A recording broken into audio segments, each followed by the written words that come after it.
రోజు 1000 కమలాలతో శివలింగానికి అర్చన చెయ్యాలని నియమం పెట్టుకున్నాడు. రోజు చేస్తున్నాడు అలాగ. ఆయన ఏదో దాన్ని ఒక 21 రోజులు నియమం పెట్టుకున్నాడు.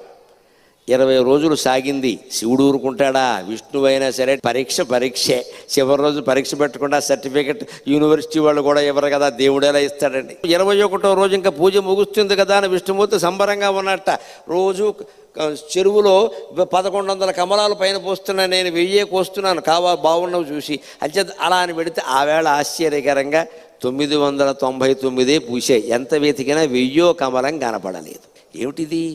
ఒక్క కమలం తక్కువైంది, ఈ కమలం ఎక్కడి నుంచి తేవాలి అనుకుంటే ఆయనకి ఏమొచ్చిందంటే, నన్ను అందరూ కమలాక్షుడు అంటారు కదా, నా కళ్ళు కమలాలే కదా, కమలం తక్కువైతే ఏమైంది, ఇంకోటి తక్కువైనా పర్వాలేదు, నాకు 2 కళ్ళు ఉన్నాయి కదా అని ఒక కన్ను బాణంతో తీసి శివుడు పాదాల ముందు పెట్టాడమ్మా. అది విష్ణువు యొక్క భక్త కన్నప్పెంతో విష్ణువు అంతే.